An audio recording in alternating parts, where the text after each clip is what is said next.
Hola amigos, ¿cómo están? Les mando un gran saludo esperando que se encuentren llenos de paz, amor y buena salud. Y pues invitándote a que te suscribas a mi canal y recuerden que este es un estudio bíblico que se titula Ídolos del Corazón y estamos en la lección número 4.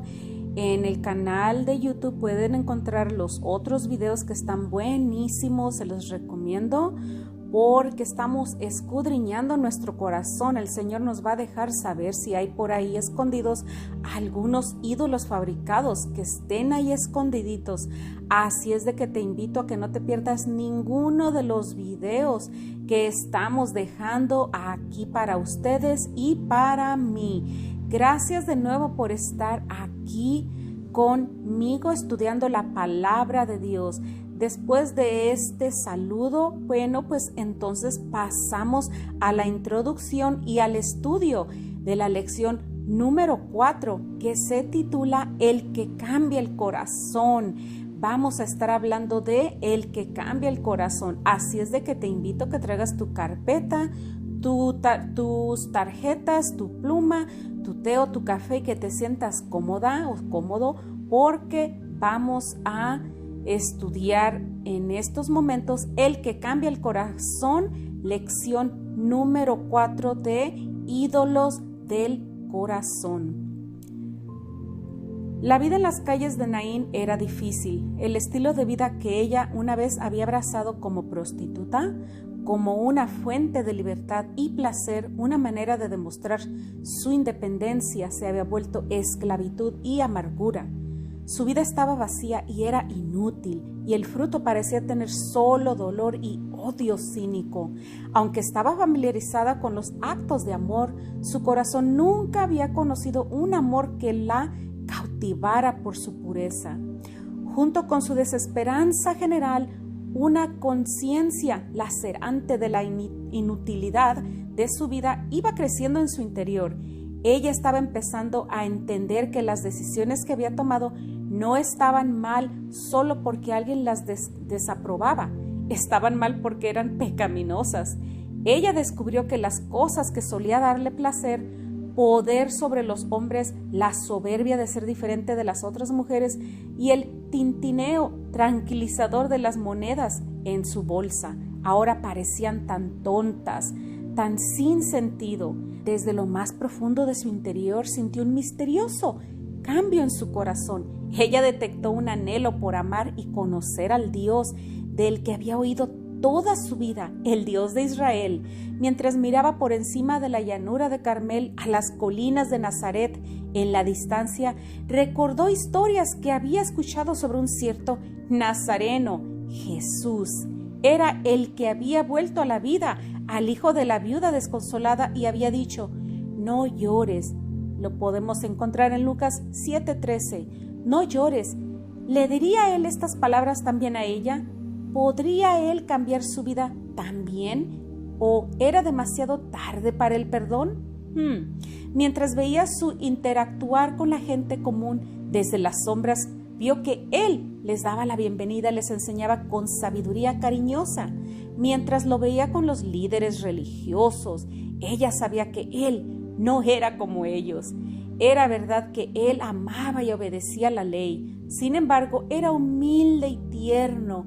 Parecía tan diferente de todos los demás hombres que había conocido. El deseo de conocerlo comenzó a cautivarla.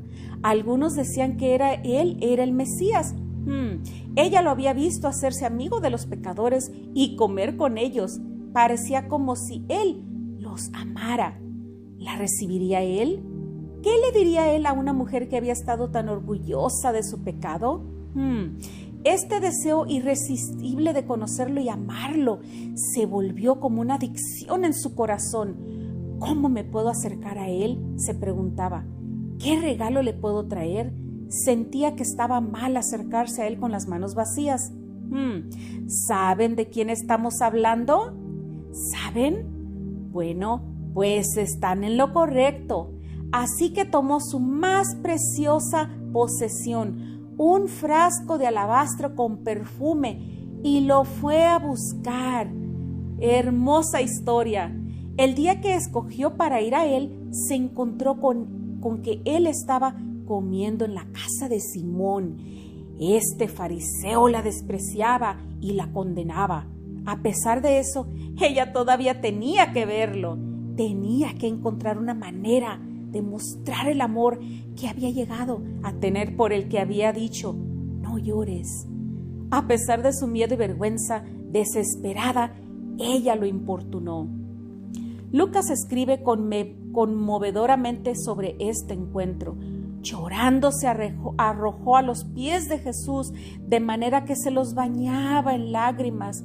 Luego se los secó con los cabellos, también se los besaba y se los ungía con el perfume. Lucas 7:38. Continuamos. En vez de decirle a ella que no llorara, Jesús la honró con la capacidad de llorar justamente, lamentarse por el pecado, amarlo a Él. Le dio un corazón tierno de carne, uno que pudiera recibir y abrazar su persona, su ley. Él le dio la capacidad de besar la santidad, de humillarse delante de un hombre puro, de usar su perfume para adorar al hombre perfecto que era Dios.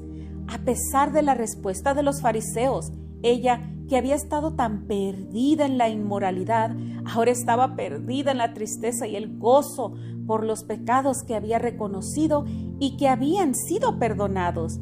Ya no importaba lo que los demás pensaran. Ella amaba al Señor y se humillaba ante Él. Jesús sabía que sus acciones estaban motivadas por el amor, un amor que podía ignorar la desaprobación y el desdén, un amor que estuvo dispuesto a alabarlo a costa de todo lo que tenía. Jesús reconoció este amor de ella y dijo: si ella ha amado mucho, es que sus muchos pecados le han sido perdonados. Lucas 7:47. La mujer inmoral encontró perdón a los pies de aquel que se entregaría por sus muchos pecados. Se había vuelto de los dioses de su vida pasada, renunciando a su propia protección, su deseo de seguridad, su orgullosa independencia y su preciado tesoro, el frasco de alabastro de perfume.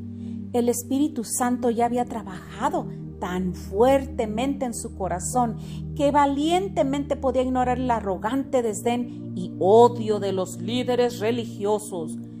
Y entonces, junto con ella, nuestras almas pueden nadar al cielo a través de un mar de lágrimas al creer y ver su amor en el perdón. Todo lo demás perderá su valor.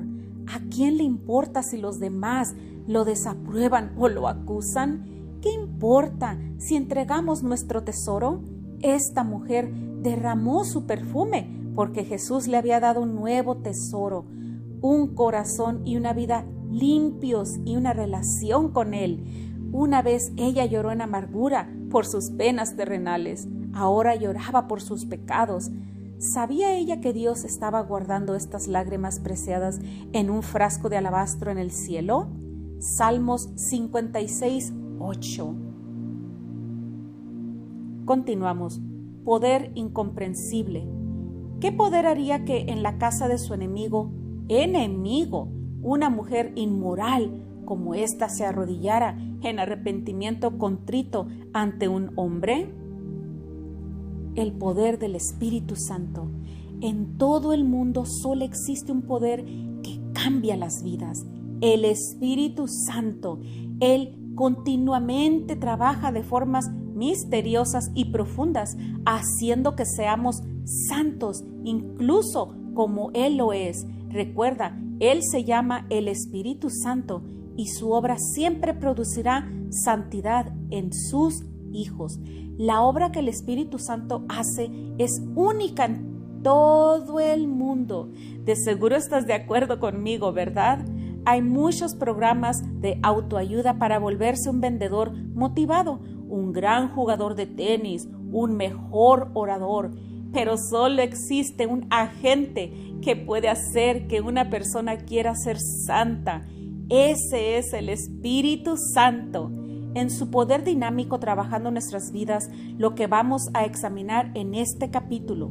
Conforme vayas progresando en este libro y el Señor hable a tu corazón sobre las áreas de la idolatría, es posible que desees hacer referencia a este capítulo de vez en cuando, en lugar de sentirte abrumado o condenado de alguna manera. Recuerda que por tu propia fuerza no tienes la capacidad para hacer de ti un santo adorador de Dios.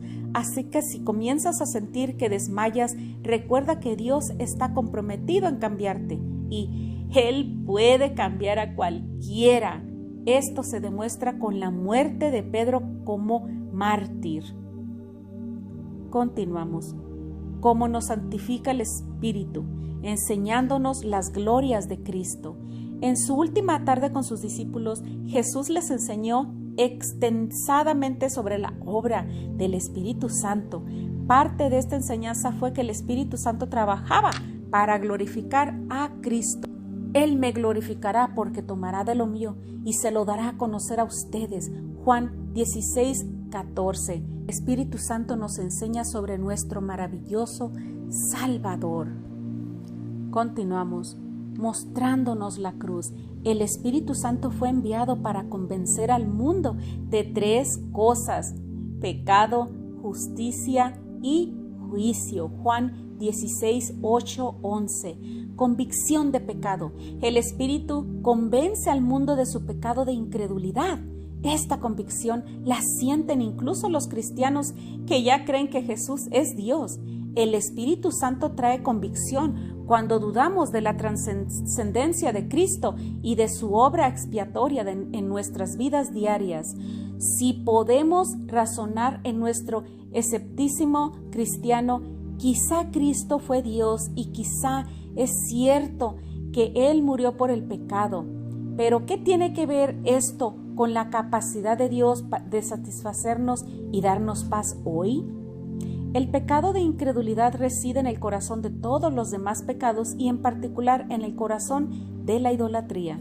La idolatría es la descripción más exhaustiva de incredulidad usada por los escritores de la Biblia. Es fácil ver por qué cuando dejamos de creer en la verdad que de quién es Jesús y perdemos el impacto de su obra asombrosa de sufrir y morir por nuestros pecados, resulta imposible resistir la seducción de los dioses de esta tierra cuando nos susurran los placeres que prometen. Creer y abrazar la muerte expiatoria de Cristo por nuestro pecado es la clave fundamental para abandonar los dioses de este mundo. ¿Crees sinceramente que Él murió por tus pecados? Si es así, entonces es lógico pensar que no te dará todo lo que necesitas. El que no escatimó ni a su propio Hijo, sino que lo entregó por todos nosotros, ¿cómo no habrá de darnos generosamente junto con Él todas las cosas? Romanos 8:32.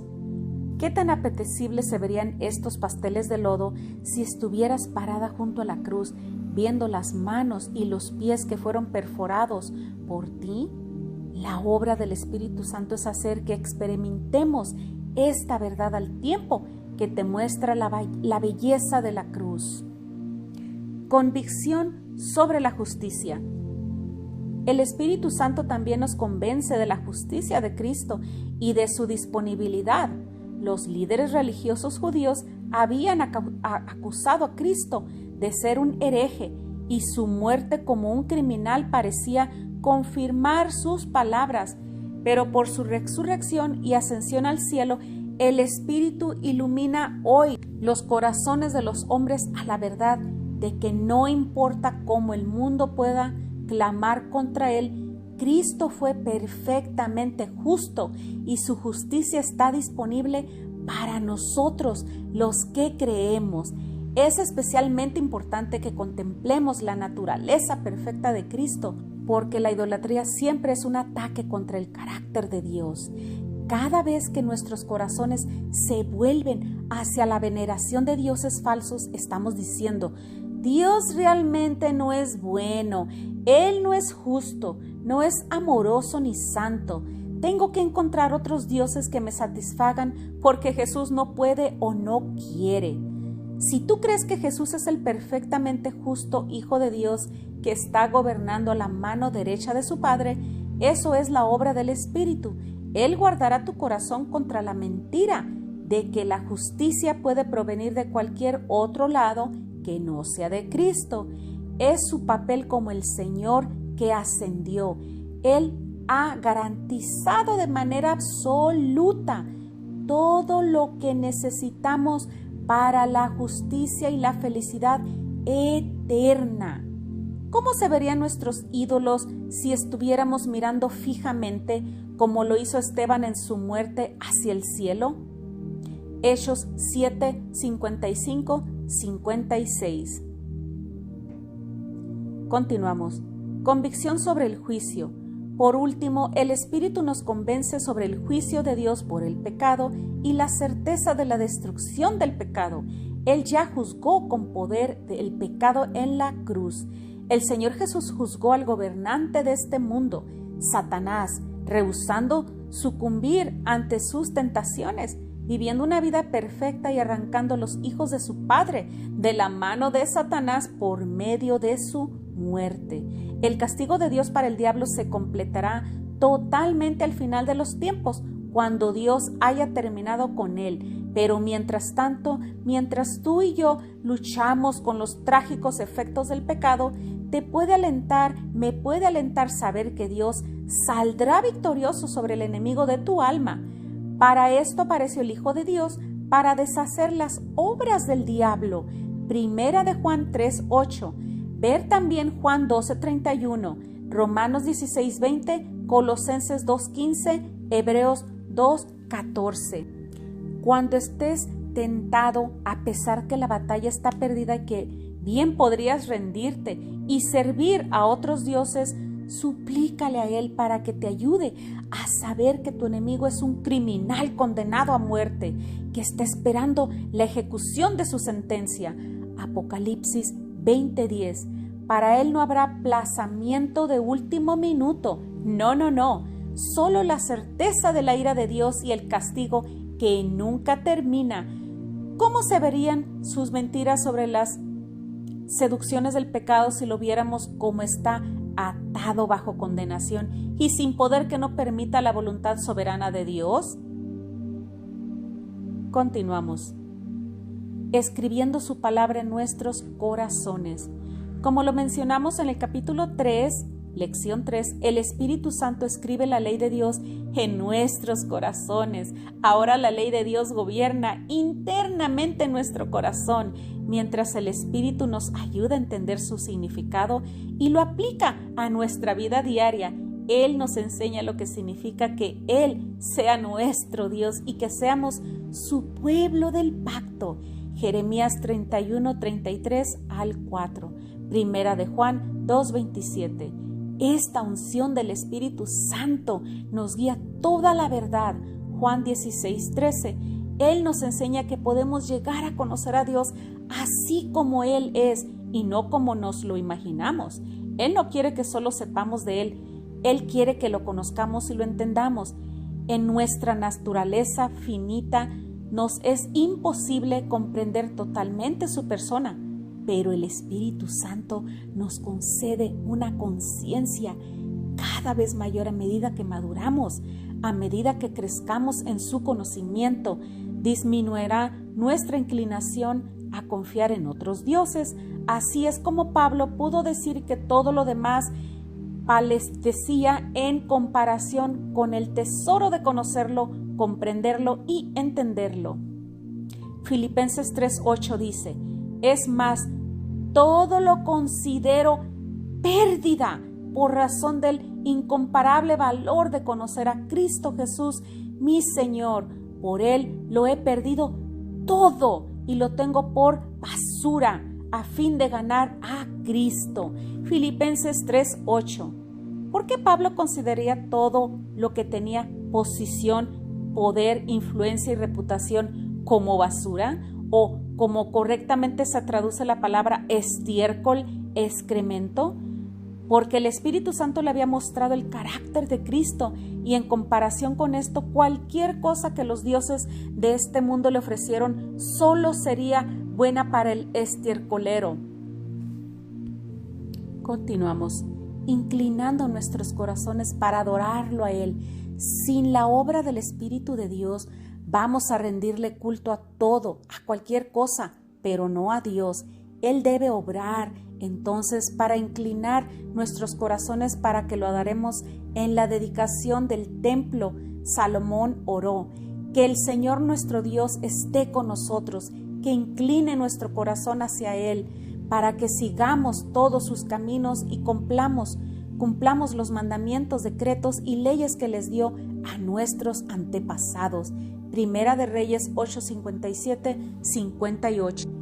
Por esta razón Salomón oró para que Dios inclinara los corazones de las personas hacia Él. Dios obra por su Espíritu para enseñarnos que lo que una vez nos parecía una absoluta tontería, el deseo por ser santos, debe ser nuestra pasión principal. Él hace esto cambiando nuestros pensamientos y afectos. Bajo su tutela aprendemos que la bondad y el gozo máximo se encuentran en la obediencia y la adoración inquebrantables a Jehová.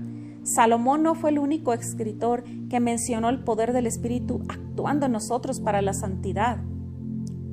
Tu pueblo se te ofrecerá voluntariamente en el día de tu poder. Salmo 110:3. Pues Dios es quien produce en ustedes tanto el querer como el hacer para que se cumpla su buena voluntad. Filipenses 2:13. También se puede ver Salmo 119:36-37. Segunda Tesalonicenses 3:5. Hebreos 13:20-21. Aunque pudiera ser nuevo el concepto de que el Espíritu está actuando sobre nuestras inclinaciones, no te desalientes, lo veremos con mayor detalle más adelante. Por ahora, regocíjate en que el Espíritu Santo nos transforma en amantes de Dios. Es por esto que el puritano Richard Baxter dijo, si Dios no me hubiera dado un corazón para amarlo, nunca habría tenido corazón. Dios está dispuesto y es capaz de darles a sus hijos corazones que lo amen. ¿Recuerdas a la mujer inmoral de Naín? Si el Espíritu pudo cambiar su corazón, Él puede cambiar el tuyo también. Continuamos. El Espíritu nos convence de que somos hijos de Dios. Otra de las tareas del Espíritu es convencer de que somos miembros de la familia de Dios, que somos sus hijos. Para aquellos que son sensibles a sus pecados, es fácil dudar de nuestra adopción. Cuando comenzamos a dudar, el siguiente paso es apartarnos de nuestro Padre e irnos hacia los falsos dioses. Captar la verdad de que somos suyos es importante porque nos motivará a adorarlo, encontrará nuestros corazones. Pablo escribe sobre la obra del Espíritu en nuestra adopción. Y ustedes no recibieron un espíritu de nuevo, de esclavitud al miedo, sino el Espíritu que los adopta como hijos y les permite clamar, Abba, Padre. El Espíritu mismo les asegura a nuestro espíritu que somos hijos de Dios. Romanos 8:15-16. Saber que eres su hijo no provoca que quieras a Dios. De nuevo esta pregunta. ¿Saber que eres su hijo no provoca que quieras a Dios? Continuamos. El Espíritu nos enseña a orar. ¿No es una bendición pensar en todas las formas en que el Espíritu nos capacita para volvernos adoradores de Dios?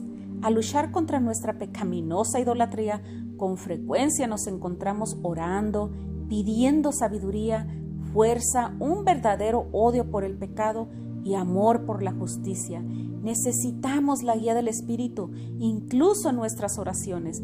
Esto porque por nuestra cuenta no sabemos cómo orar, no sabemos por qué deberíamos orar o incluso cómo expresar nuestros deseos. No sabemos si nuestros deseos son idólatras o si estamos pidiendo de acuerdo a su voluntad. En estos momentos de oración profunda y sincera, el Espíritu Santo nos volverá a ayudar. Asimismo, en nuestra debilidad, el Espíritu acude a ayudarnos. No sabemos qué pedir, pero el Espíritu mismo intercede por nosotros con gemidos que no pueden expresarse con palabras. El Espíritu intercede por los creyentes conforme a la voluntad de Dios. Romanos 8, 26, 27. ¡Qué preciosa reflexión! El Espíritu ayuda a nuestras oraciones. Él nos ayuda en nuestra debilidad. En vez de apartarse de nosotros o rehusarse a escuchar nuestros débiles sollozos, Dios envía su Espíritu para ayudarnos. Él intercede por nosotros ante el Padre mientras oramos. El Espíritu sabe cuál es la voluntad del Padre y Él nos guía en nuestras oraciones, incluso cuando las palabras no son las adecuadas.